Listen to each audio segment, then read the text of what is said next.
All right, here we go. So we're looking at a handheld guide here. What have we got?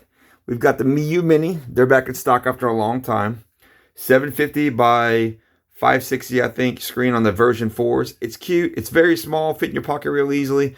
Comes with a nice little case right there. Pretty cool, but it's very small. I mean, very small. I got pretty big hands, but I mean, this is still really small. Cool volume turn knob. It'll play, all the way up to PS1. Basically, it's pretty small considering all it can do. It's pretty cool. Miyoo Mini Plus basically plays all the same stuff, but it's a little bigger. Ergonomics are great. I love these keys. They're kind of quiet. Everything's kind of quiet, smooth. Boom. They can run both of these on the same micro SD card, which is pretty great. You can switch between the two. Boom. RGB30. You want to be Game Boy Advance SP style thing? I kind of customized mine a little bit. But bam. Play everything up to PS1. Really, this is good for like Super NES and Game Boy Advance and stuff like that. Pretty good. 640 by 480 screen. So not everything scales perfectly, but boom. Arc D. Well, let's come back to that. Miyoo Mini A30, another pocketable device. It's got a vertical style. It comes with a pretty awesome case if you order from the right place. Pretty epic little case here. I love that case for it. Boom, fits in there real nice and all. But it's pretty nice. They've done a lot of work on the firmware for it and stuff like that. It's a nice little handheld. Small, fits in your hand. Nice vertical form factor. 2.8-inch screen. So the battle of 2.8-inch screens. 2.8-inch screen on the Miyoo Mini. 2.8-inch screen on the Miyoo A30. Now they have the RG28X, I think. That's another 2.8-inch. Supposed to have a little bit more power, but I skipped it. That's the Anbernic. I skipped it. I went with the Miyoo. So these two will not be able to share the same SD card. But these two will, which is pretty sweet, You better go back and forth depending on which one you carry. This is great to be able to put in your pocket. Have a game thing if you need it, but, you don't necessarily need it. But this one can also fit in your pocket pretty well. They're both pretty pocketable. Boom, we've got the PalKitty V10. Here's one I grabbed recently. Got it for about $30. This was about $40. This was about a little less than $40. This was $30 from Ally. This was about $60 when I got it, but it's come down in price to like $50 and sub $50 in Ally Express. And then this one I got for $30, and it's a new. So this one has got a 480 by 320. So it's actually 2 times the resolution of Game Boy Advance, which is pretty G. Honestly, I like it a lot. The buttons feel pretty good. They're not great, but they feel pretty good. And then the back is, I don't love this clickiness. This reminds me of the R36S, which I am not a fan of the R36 crap. People say, oh, it's the king of the budget retro handheld. It's got like 1.5 gigahertz processor.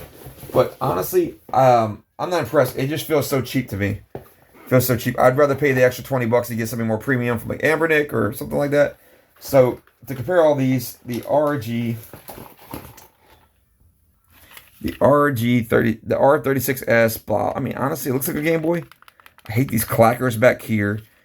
It looks cheap, game console. Like it doesn't have a brand. These buttons don't feel good. They feel weird and mushy.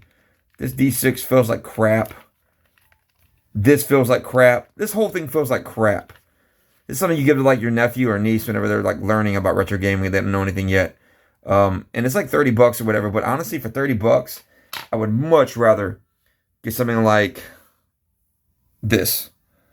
Miyoo A30 or an Anbernic handheld, like the RG whatever things. But here, the PalKitty is pretty cool. Picked this up recently. Like I said, it's cool. It's a little wider than you'd want to put in your pocket. It's got that 3.5-inch screen. So just as a heads up, as a refresher, 3.5-inch, 2.8-inch, 2.8-inch, A30, 3.5-inch, 3.5-inch. Don't get the 36S. 3.5-inch, 35XX SP. The clamshell design, super neat. It can fit in your pocket pretty good. They've got different options for that. And then we've got the boom. You want a 1-to-1 handheld 720 by 720 screen. Here it is. You've got the RGB30 from PalKitty. Probably their best handheld, honestly. PalKitty right there too, but honestly their best handheld. 4-inch. You've got perfect resolution for Game Boy Color, Game Boy Advance, Pico 8, Game Gear. Arcade can play on it, scrolling arcade pretty well. The screen is nice and vibrant at 720 by 720. It's not too big. It's about the size of, I think people would say it's about the size of the Retroid Pocket, so it's right there. It's got an RK3566 processor, runs on Linux, 1 gigabyte of RAM, pretty basic standard stuff. But it's powerful enough to play some N64. I didn't find great results on N64. You can play a good bit of PS1. Can't really play past that. Can play DS pretty well too. But I mean, this is going to be retro gaming. So this is all retro gaming handhelds. Here's my favorite though of the bunch. My favorite of the bunch is the Arc D. So this has got 6-button Sega Sega Saturn style buttons here. It's got this really nice, I forgot what they call the D-pad, but it works really, really well. It got the 6 buttons, like I said. I put Sega on the back. It's kind of cheap, but this one is the Arc D. There's an Arc S also that runs on Linux. This runs on Linux or Android. It's got a little bit more RAM. But I mean, it's a sweet handheld. It feels like a Sega handheld. RK3566 processor. It's got a little long in the tooth. It can play up to PS1, a little bit of N64, and it stumbles on Saturn, which is kind of sad. It plays Saturn, but it plays it at a slow speed, sadly. This would have been great if it could have played up to Saturn, honestly, or even up to Dreamcast, but this would have been great if it could have just ran Saturn.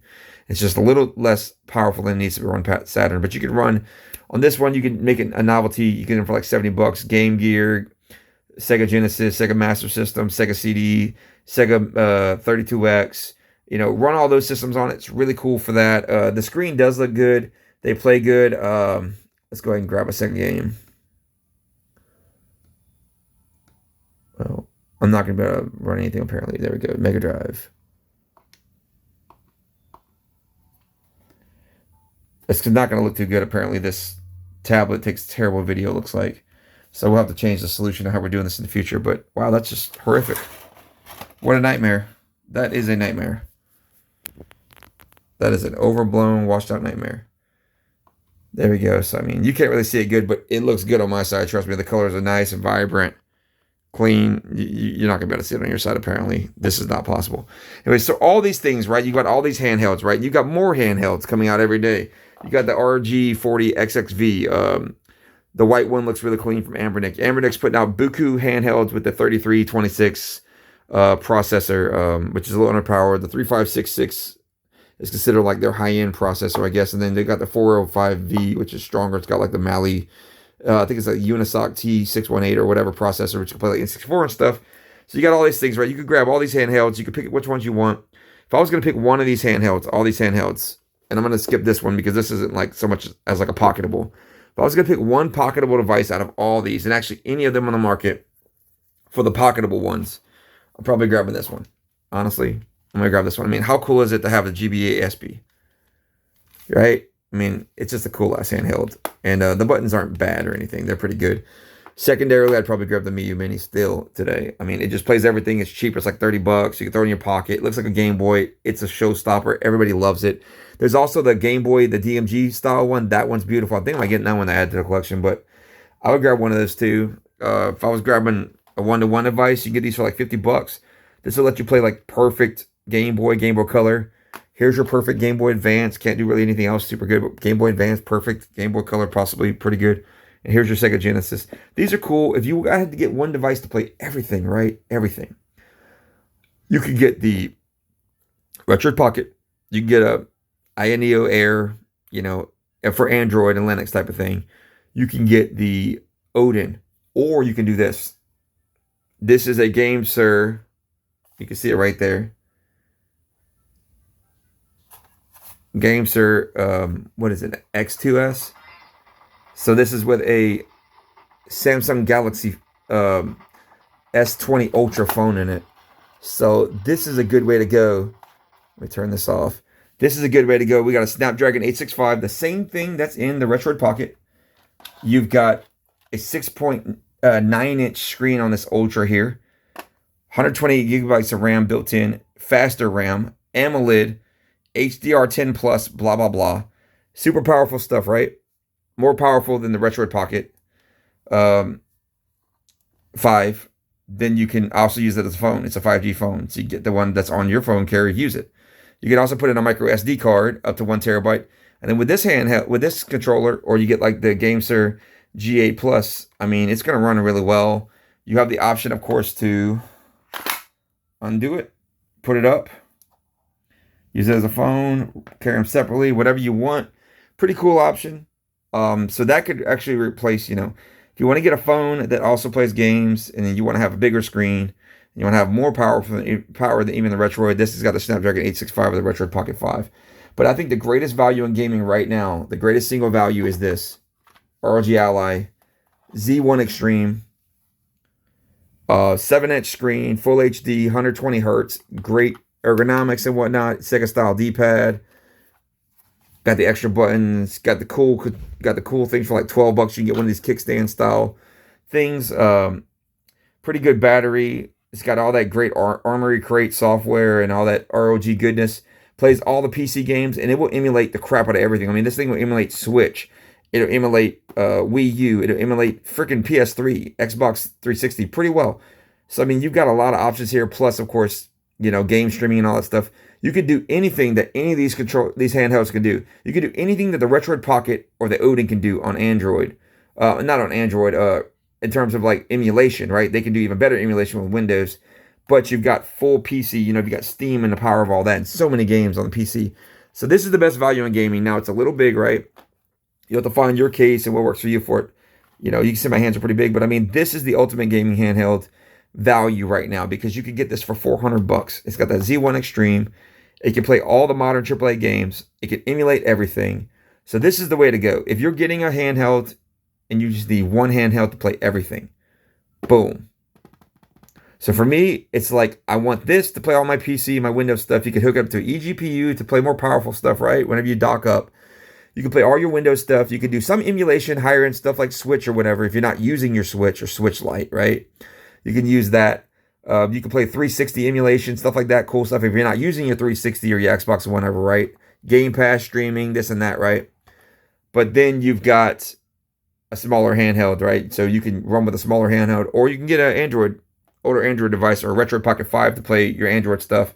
You can make it like a portable GameCube or whatever. You know, you can stick this for PC, higher end emulation, and you can stick a different device for like N64, GameCube, stuff like that, lower, that goes lower than the chain. Or you can grab one of these devices, which is, I would probably grab the Retroid. I mean, I would just grab the Miyoo Mini. It'll play everything you need up to a certain extent. Or grab the Retroid Pocket Mini and then snatch up one of these, or Retroid Pocket 5 and snatch up one of these. But this is be the way to go, honestly. For $400, you could pull these used in excellent condition for like $400, sometimes lower than that on eBay. Now they're just giving them away since the ROG Ally X. And remember, the ROG Ally X, despite the fact that it has more RAM, a little bit faster RAM, okay, cool, bigger battery, better screen, it still is the same processor, the Z1 Extreme. And this thing's still got 16 gigs of RAM. That's way more than anything else. And even though Windows is kind of resource heavy, but that's still way more. So I mean, this is the way to go. The ROG Ally X is the way to go. Honestly, it's a great handheld. It'll last you. You can use it. It's got the support to hook up like eGPU adapters and stuff like that. You can hook up to TVs, whatever you want. They have docks for it, this and that. You're able to play all your Windows games. You can emulate pretty much most things really well. Yep, this is the way to go. But I just want to show you some of these handhelds, show you some options on the market that I've specifically hand chosen. I will be getting the RG40 XXV and doing a review on that. I'll probably be getting the Retroid Pocket 5 or the Mini, or both. Maybe even getting an Odin in the future, and I'll be doing a review on that. I'm just curious if there won't be an Odin 3, and I'm curious if there won't be a Retroid Pocket 5 Pro coming out before long, and that kind of would make me feel like a little bit buyer's remorse. But these are some great handhelds, but this one trumps everything. I mean, this trumps everything. This is the pinnacle of where we are on handheld gaming right now, next to the Odin 2 for Android, but this is the Windows base. But yeah, this is everything you'd need for $400. Now, if you want to get like a Legion Go, that's an 8.8-inch screen, higher resolution, same processor, or you might want to get like a different one, like the 1X Player X1 Mini. I mean, the 1X Player X1 with like a 10-inch screen, that's got the same type of processor. Basically, a 7840 is the same thing. But I mean, you got your options. But I do like this for the price. I think this is the greatest value right now in handheld gaming, probably next to the Odin 2, if you want to rock with that. But you won't be able to play Windows on that unless you emulate, and I think you can actually do that. I think you can actually emulate a bunch of Windows on there too. I am not on that yet. That's going to be a while. So if you want something that does everything, now if you got this plus like a DNA Duo for like 160, you'd have like a clamshell, like a like a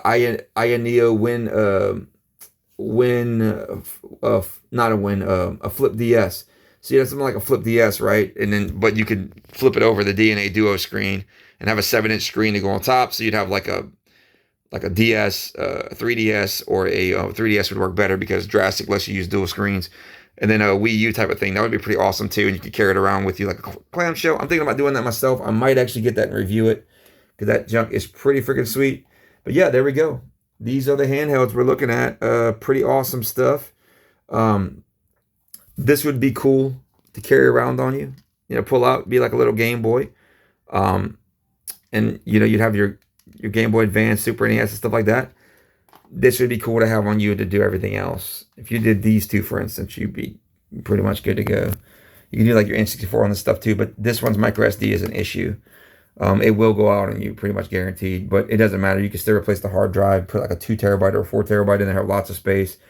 Hook up like a, you know, external USB-C, micro SD, whenever you need it or whatever for space. Of course, these older phones, I mean, are really powerful. These Samsung Galaxies, like the S20, the S21, the S22. I mean, you can pick these up for, you know, sub $300 too, and get a hell of a lot of power, and then hook it up to one of these controllers, and boom, you're good to go. I mean, they fit in there tight. You know, you get the Bluetooth one, or you can get the one that has the USB-C on it, and it'll run well. But yeah, here's some handhelds. This is my sort of collection. I've got a 3DS, a new 2DS XL, a PS Vita, a PSP, a Switch. I've got some other handhelds too, but this is, you know, this is where it's at. And I think that this is really the gold standard right now in terms of price. You can get these for $400 slightly used.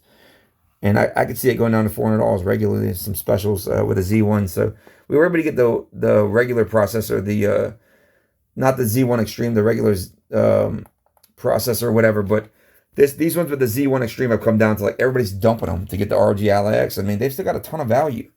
Just rock it. I mean, my SD card stopped working too. I don't care. I've got a 2 terabyte in there. I can delete and install games at will. It's got fast Wi-Fi and stuff like that. So this is really the way to go. I mean, you could do Switch emulation on here, Wii U emulation on here, 3DS would look good.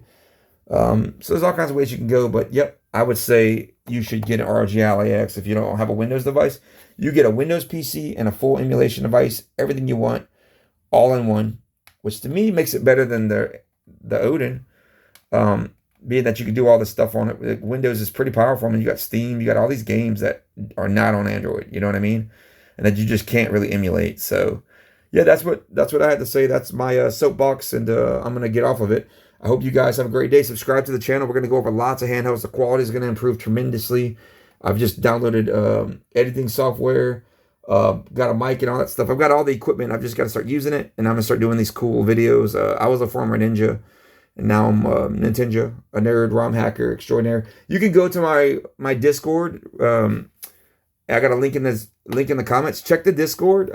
We got over like 650 members now, and we're growing. Subscribe to the channel, like, and let me know how you feel about this in the bottom. If you have any of these handhelds, if you love these handhelds, what you're playing right now, what you're into, and yeah, keep on playing. We'll talk to you later.